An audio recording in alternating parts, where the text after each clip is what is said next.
This week's episode is brought to you by Harry's. It's that time of year again, time for fresh starts and resolutions.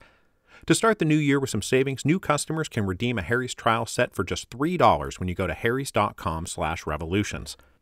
Harry's is a fantastic service for hitting your New Year's resolutions, especially that better manage my spending resolution. Because seriously, it's now 2022, and you should really get over the whole spending too much on razors at the drugstore thing. I'm now going on my, 7th year of using Harry's stuff, and it remains a stalwart part of my routine. I love the smooth shave, the handles themselves are nicely weighted, and the head is flexible and easy to use. But best of all, it comes direct to my front door for a completely reasonable price. So Harry's is giving their best offer to our listeners. New Harry's customers can redeem a starter set, getting you a 5-blade razor, a weighted handle, foaming shave gel with aloe, and a travel cover to protect your blades when you're on the go. That's a $13 value for just $3. There's truly never been a better time to try Harry's.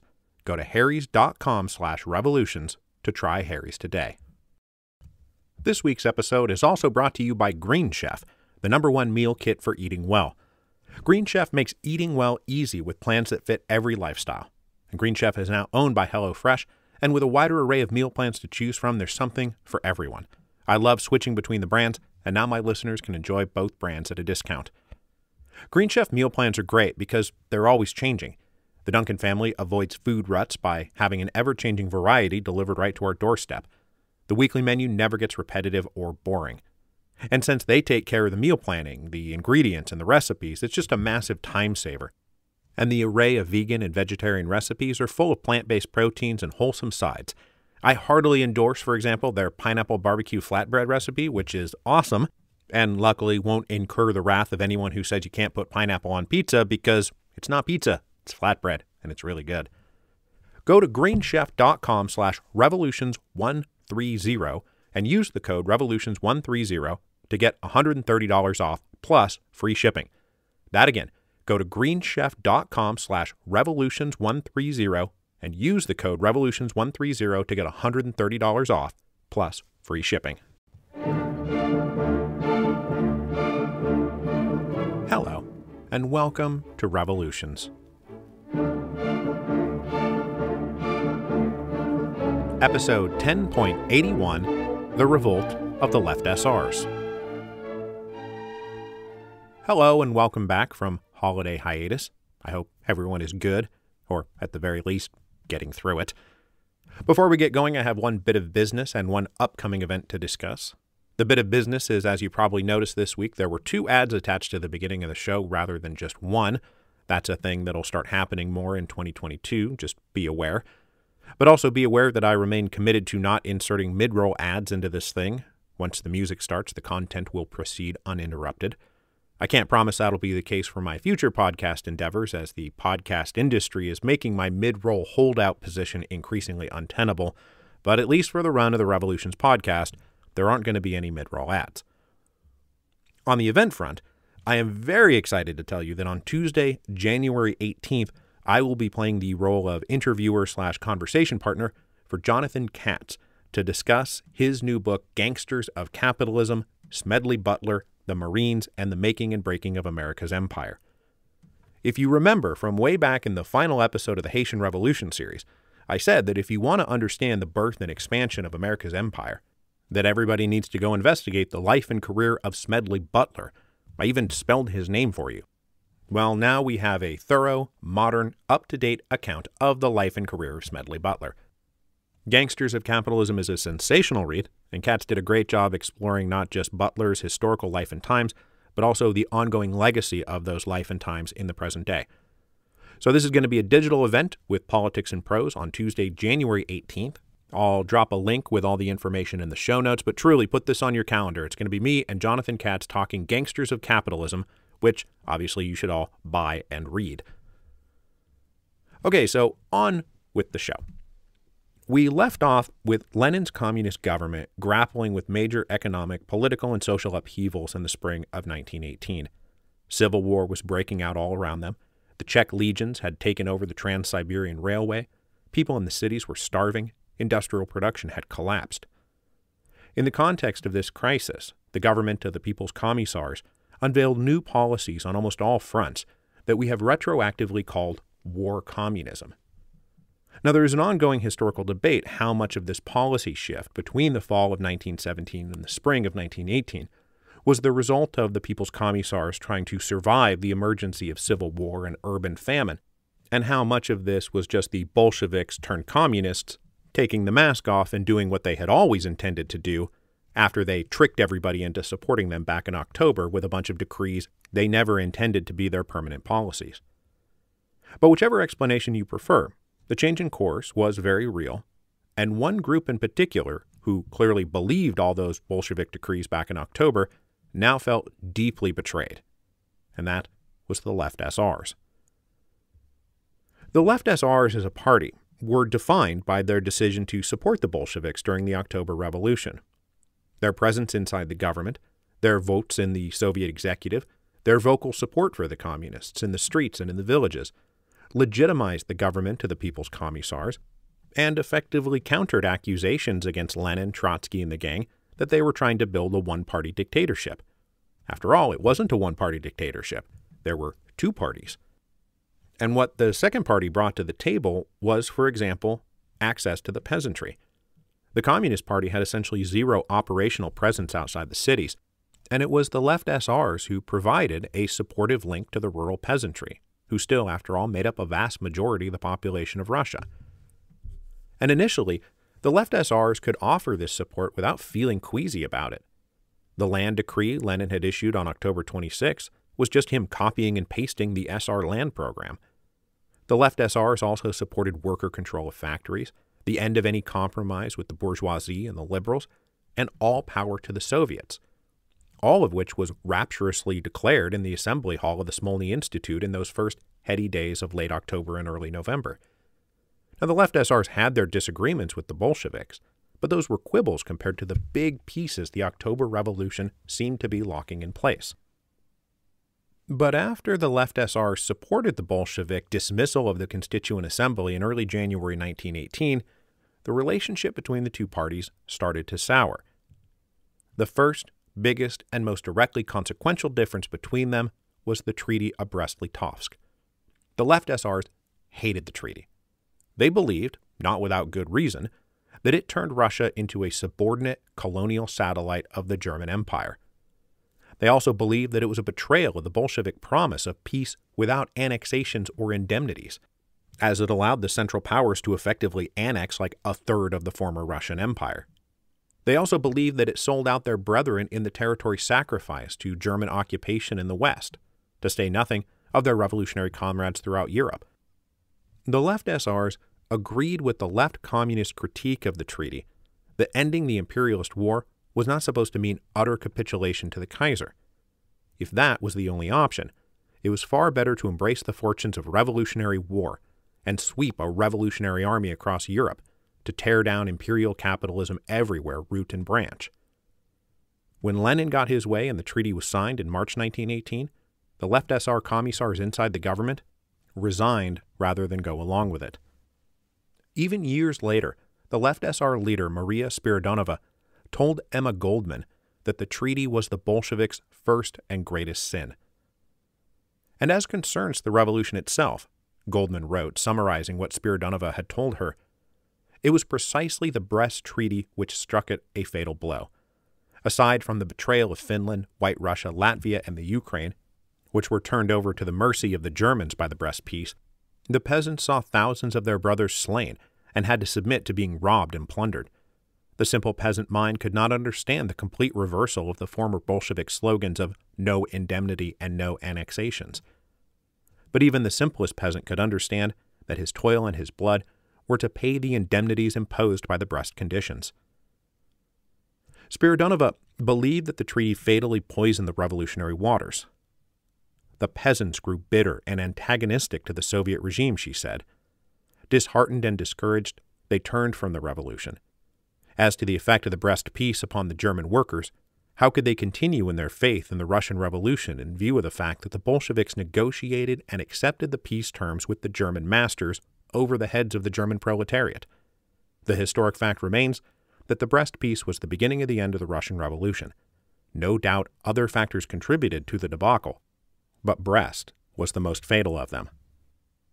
As a rejoinder to this, Lenin would no doubt point out two things. First, that the Germans' obstacle-free invasion of Russian territory after the Russians stalled on signing the treaty in late February 1918 was proof positive that any call to launch a revolutionary war was pure fantasy. It wasn't just that it was a different option or a less preferable option, but that it wasn't an option at all. And second, that Spiridonova and the Left SRs generally overstated the hostility of the Russian peasantry to the treaty. They wanted peace. They had been voting for peace with their feet for like a year. And when the Left SRs go into revolt in the name of resuming the war, as they are about to do in this episode, no one's going to rise with them. Now, Spiridonova wasn't wrong that the peasantry was growing bitter and antagonistic towards the Soviet regime, but this had far more to do with communist land policy than communist foreign policy. Spiridonova and the Central Committee of the Left SRs knew the anger and bitterness of the peasantry very well, as they were presently fielding innumerable complaints from the peasantry about the advent of the food dictatorship and armed requisition of grain. Then on June 11, 1918, the communist government unveiled a new institution called the Committees of Poor Peasants, or, as they were called, the Kombity. The Kombity were the beginning of Lenin's attempt to import class warfare into the rural areas by pitting landless peasants who lived on wage labor against kulaks, the better-off peasants who hired those landless workers. Now, we're going to talk more about this next week, but in addition to ratcheting up coercive pressure in the rural areas, the Kombity looked like they were being established to supplant all the local Soviets that had grown up since 1917 and which represented all peasant interests, not just wage labor peasant interests. These local Soviets also just so happened to be dominated by the SRs, and they formed an institutional base of power for the SRs independent of the communists. And that base of power now appeared targeted for demolition. Now, in general, the Left SRs had more libertarianish instincts than their communist comrades, and the Left SRs were becoming concerned about the whole tilt of communist policy. The worker control of factories that had been proclaimed right after the October Revolution was now being replaced by nationalization, centralization, the return of bourgeois managers and hierarchical factory rules. The new Red Army that was being formed was not being formed on the principle of voluntary enlistment and democratized regiments, both of which seemed to be key gains of the revolution, but instead going back to the old ways of forced conscription, traditional military discipline, and even the active recruitment of former Tsarist officers. Meanwhile, the Cheka, the effectively unaccountable secret police meant to protect the government from political threats, was rapidly growing in size, scope, and ruthlessness. To placate the Left SRs, the Bolsheviks had given them key positions inside the Cheka, but the Left SRs appeared to have taken up those positions with the almost single purpose of curbing Bolshevik abuses. It became, for example, Left SR policy for party members in the Cheka to veto nearly every death sentence that came across their desks. Now, this is not to say that the Left SRs had any problem murdering people. They just wanted to murder the right people: nobles, bourgeoisie, bankers, imperialist capitalists, not salt-of-the-earth peasants who simply didn't want to give up their last reserves of grain to a bunch of thugs holding bayonets to their throats. So all of this made the Left SRs incredibly concerned about the intentions of the communists by about June 1918. And this was not just about bickering among various party leaders.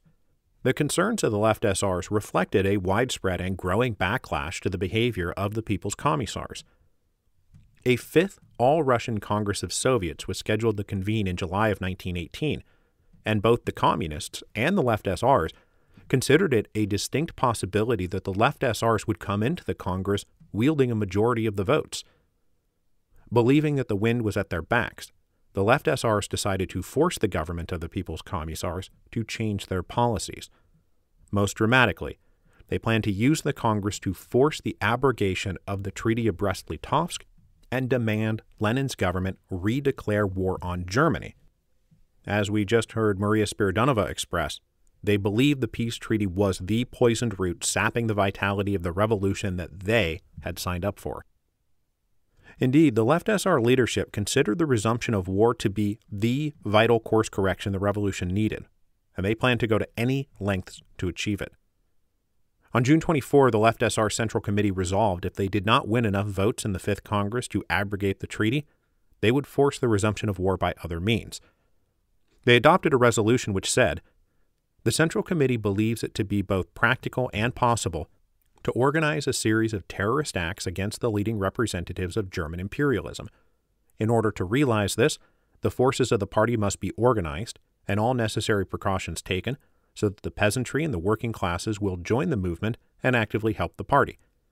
This must be done after Moscow gives a signal. Such a signal may be an act of terrorism or can take another form." This same resolution spelled out what they hoped to achieve by this, which was not the overthrow of Lenin's government, but simply forcing that government into a massive shift in policy. "We regard our policy," the resolution said, "as an attack on the current policy of the Council of People's Commissars, but definitely not as a fight against the Bolsheviks themselves." So really what's going on here is an attempt by the Left SRs to revive the dual power dynamic that had prevailed in 1917 between the Petrograd Soviet and the Provisional Government.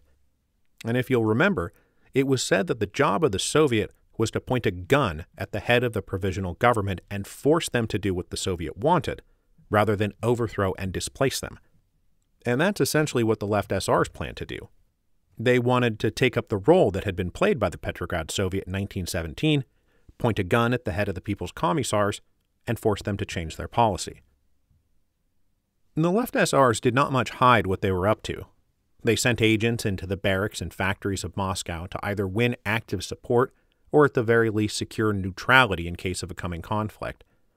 And they were pretty successful, as disillusionment with Lenin's government was on the rise. On June 29th, the front page of the party newspaper contained an appeal to Left SR party members to report to their regional offices for orders, instructions, and military training. On June 30, Maria Spiridonova publicly declared that the only thing that could save the revolution now was an armed uprising. They were quite open about this, just as the Bolsheviks had been very open in the lead up to October about what they planned to do. People are often under the mistaken impression that bold political insurrections must be preceded by hyper-secretive codes of silence. But as often as not, these things are published, discussed, and planned right out in the open. The Fifth Congress of Soviets opened on July 4, 1918 in the Bolshoi Theater in Moscow. The Left SR delegates discovered that they composed something like 35% of the seats. Now, it's entirely likely they actually won a greater share of seats, but that the Communist-controlled Credentials Committee may have approved a number of Communist delegates with incredibly dubious credentials just to pad their numbers a little bit. But regardless, there was still some hope among the Left SRs that the left communist opposition to the peace treaty would join them, and the Left SR leaders got up one after the other and issued a series of blistering denunciations of the peace, culminating with the motion to tear up the treaty and redeclare war on Germany. But despite their own angry misgivings with the Treaty of Brest-Litovsk, the left communist delegates chose not to break party discipline and they voted against the Left SR motion. It was defeated. The treaty stood, war would not be redeclared. With this critical vote lost, the Left SR delegates promptly walked out of the room. That very night, they initiated their plans for the act of terrorism that would be the signal for a nationwide popular revolt. They ordered a hit on the German ambassador to Russia, Count Wilhelm von Mirbach. The Left SRs had laid their plans to assassinate the ambassador quite well, and while they were openly signaling their intentions to stage some kind of uprising, they did not openly announce their intention to assassinate Mirbach, which came as quite a surprise to everyone. As I said earlier, the Left SRs had been given a number of positions inside the Cheka, and they now use those positions both to organize the hit and prepare for an insurrection they expected to follow. The deputy director of the Cheka was a Left SR named Pyotr Alexandrovich. The commander of the Cheka's cavalry detachment was a guy named Dmitry Popov. They organized Cheka units composed almost entirely of Left SRs to be armed and ready to move. The two men tasked with actually carrying out the assassination were Yakov Blumkin, head of the Cheka's German counterintelligence division, and Nikolai Andreev, who was a photographer by trade. With all these senior Cheka officials in on the plot, it was easy to secure necessary papers and a believable story for Blumkin and Andreev to get inside the German embassy. They arrived on the afternoon of July 6th, saying they had come to discuss the case of Lieutenant Roger Mirbach, a German officer suspected of espionage. This was a sensitive case, they said, as the suspect was presumed to be a member of the ambassador's family, and they said it was vital for them to speak to the ambassador directly. Now, all their paperwork checked out, and this got them in the building. But Count Mirbach himself tried to get a subordinate official along with a staff translator to handle the meeting. But Blumkin insisted he had been instructed to only speak with the ambassador. So, Count Mirbach reluctantly entered the room. He said that he much preferred all of this to be handled in writing, whereupon Blumkin and Andreev opened their briefcases and pulled out revolvers. They started firing, point-blank range, and incredibly, they missed with all of these point-blank shots. The three Germans in the room dove for cover, and Mirbach himself nearly got away through an adjoining room. But Andreev managed to hit him with another bullet, and Blumkin tossed a bomb, blowing the wounded ambassador sideways.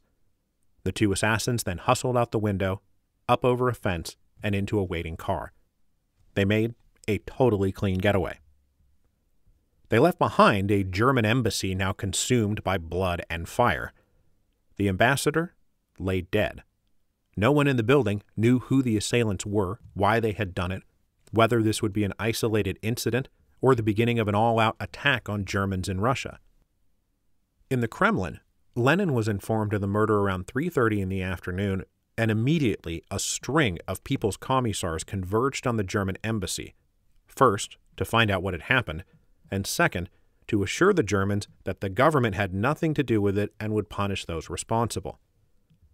Lenin himself came down around 5 p.m., answering a demand from the Germans that he personally apologize for the murder of their ambassador, which was an unusual order from a foreign embassy to a head of state, but Lenin came down and complied. Though witnesses reported the apology was cold and perfunctory, and he was mostly interested in the details of the crime itself. Lenin was very shaken to discover the assassins had clearly gained access to the ambassador with the help of top officials in the Cheka, which did not bode well for his own personal safety. After the assassination, armed Left SR detachments started to move out and occupy key parts of Moscow, including the main Cheka headquarters and the Post and Telegraph office, where they publicly broadcast their responsibility for the assassination and called for a general popular uprising. They had at their disposal about 2,000 sailors and cavalry, along with 8 artillery guns, 64 heavy machine guns, and a half-dozen armored cars.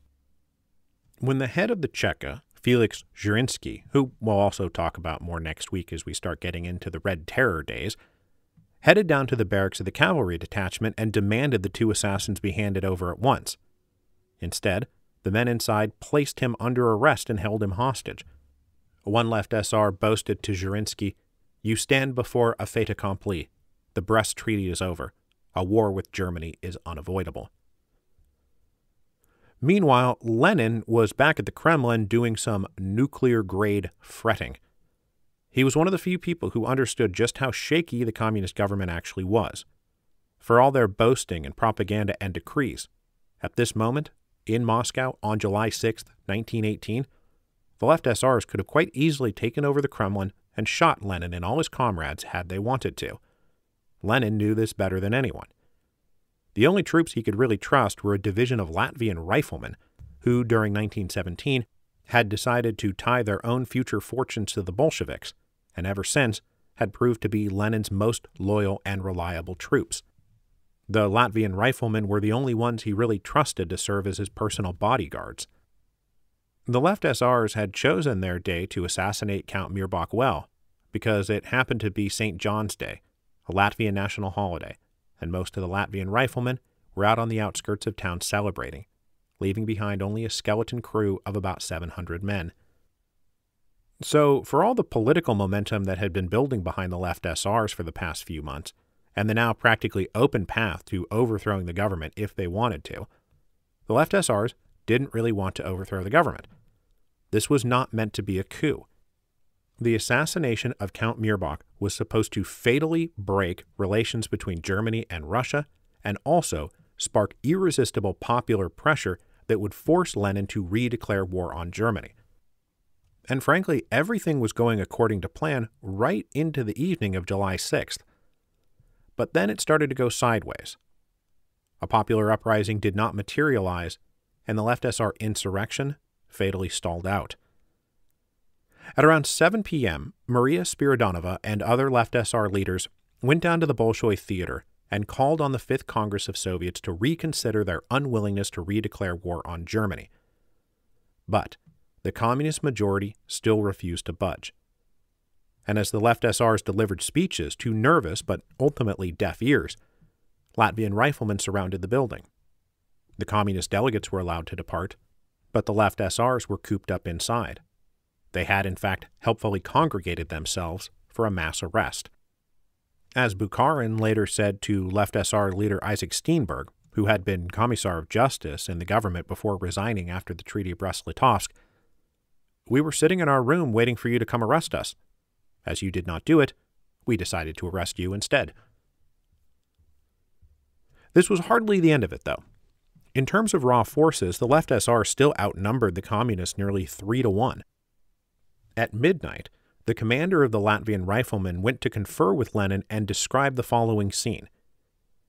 "The Kremlin was dark and empty," he said. "We were led into the meeting hall of the Council of People's Commissars and asked to wait.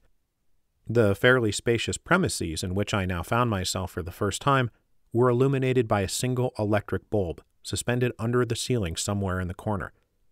The window curtains were drawn. The atmosphere reminded me of the front in the theater of military operations. A few minutes later, the door at the opposite end of the room opened, and Comrade Lenin entered. He approached me with quick steps and asked in a low voice, 'Comrade, will we hold out till morning?' Having asked the question, Lenin kept on staring at me. I had become accustomed that day to the unexpected, but Comrade Lenin's question took me aback with its sharp formulation. Why was it important to hold out until the morning? Won't we hold out to the end? Was our situation perhaps so precarious that my commissars had concealed from me its true nature? Lenin's own pale fear that a few thousand armed men were actually too much for his regime to handle did not align with Communist Party pronouncements about the breadth and depth of their power, which they had apparently led even their most loyal operatives to believe. But the commander of the Latvian riflemen went about his business. He surveyed his available forces and found them augmented only by some Hungarian prisoners of war who had turned communist in the prison camps. They were led by a guy called Bela Kun, who offered to fight for the government. But as that was not nearly enough, the Latvian riflemen elected to hold off their counterattack until close to dawn, when the bulk of their forces, who had been celebrating on the outskirts of town, would be back in the central city. At 2 a.m., the commander returned to the Kremlin. This time, he said, Comrade Lenin entered by the same door and approached me with the same quick steps. I took several paces towards him and reported, "No later than 12 noon on July 7, we shall triumph all along the line." Lenin took my right hand into both of his and said, pressing it very hard, "Thank you, comrade. You have made me very happy." At about 5 o'clock in the morning, about 3,300 men were armed and ready to go, and they launched their counterattack. The Left SR detachments fought tenaciously for what was by now a collapsing lost cause. There was no popular uprising. They had not forced the government to change policy. War with Germany was not, in fact, now inevitable. It took 6 or 7 hours' worth of fighting in the streets, but the Latvian commander was right. By noon on July 7th, they had triumphed all along the line. The Left SRs were defeated. Over the next several days, hundreds of Left SRs were arrested in Moscow, Petrograd, and other major cities. But in general, the punishment doled out by the government of People's Commissars was incredibly light. They summarily executed, without trial, a baker's dozen of combat leaders from the ranks of the Cheka, including Deputy Director Alexandrovich. But as they interrogated other detainees, they just released anyone who claimed that they opposed the Central Committee's decision to go into revolt, or those who hadn't actively participated. Plenty of other leaders were allowed to slip somewhat uncontested into the underground. Maria Spiridonova was held in custody at the Kremlin and would go on trial in November. She received a very light 1-year sentence for the crime of ordering the assassination of a credentialed diplomat in the service of literally trying to start a war. Now, that is not the end of Maria Spiridonova's persecution at the hands of the communists, but in this initial context, this is a very light sentence. The Left SRs were treated very lightly for all this, and the general suspicion among both domestic and foreign observers is that the communists, despite having weathered this brief storm, did not believe themselves strong enough or secure enough to just out-and-out persecute the Left SRs with a much heavier hand. If for no other reason, then the Left SRs were obviously quite adept at terrorist assassination, and it only takes a handful of people interested in vengeance to start picking off commissars of the people like they are ministers of the Tsar. But though the individual punishments were light, the failure of the revolt of the Left SRs marks the end of them as a political party. Their membership split 3 ways, with some of them condemning their former comrades and reaffirming their support for the communists. Others headed into the underground and mostly focused on staging guerrilla terrorist acts in places occupied by the Germans like Ukraine. Meanwhile, just a little while later, one of the assassins of Count Mirbach, Yakov Blumkin, came out of the underground. He comes back and he joins the Communist Party and would join Trotsky's staff, and would only be killed in 1930 on Stalin's order on account of his connections to Trotsky, not for his assassination of Count Mirbach. So, to round out today's episode, the Left SRs made a number of crucially incorrect assumptions that led to an across-the-board failure of their plan. The main one being that they believed that the peace between Germany and Russia was so tenuous that something as trivial as the assassination of an ambassador would provoke Germany back into war, or that Lenin and his government would allow themselves to be forced back into war. The truth was, both the German government and the Russian government, each for their own reasons, believed that maintaining peace between the two was absolutely vital. At this very moment, the Germans are off launching their spring offensive against the Allies in the West, their final, last-ditch effort to win the war. They could absolutely not be distracted by the resumption of hostilities on their Eastern Front. Lenin's government, meanwhile, realized that resuming the war against Germany would be the absolute end of them, and besides, they didn't really have an army to fight them anyway. There was also very clearly a misunderstanding about how hostile the people of Russia were to the peace. Sure, it was ignoble, and maybe even a little humiliating, but it was nothing compared to the horrors of war that they had been forced to endure. And then finally, the uprising failed for kind of the same reason the Bolsheviks' attempted uprising during July 1917 had failed. They didn't really have a clear plan for what to do if their attempt to intimidate the government into doing what they wanted failed. And when the communists refused to be intimidated, there wasn't really a next step to take. The July 6 uprising of the Left SRs is in many ways a small wave amidst a much larger storm tossing around Lenin's government. It came, it went, they moved on to bigger challenges. But it does mark a major milestone in the Russian Revolution, and the history of Russia generally. Because the Left SRs are going to be expelled from every committee, congress, and position of authority they held. And as they were the only party besides the Communist Party presently participating in the administration of things, their expulsion marks the beginning of true one-party rule in Russia. From here on out, the Communist Party will be the only party. And next week, the Communists are going to draft a new constitution for Russia and then set about ensuring that they will remain forever after the only game in town.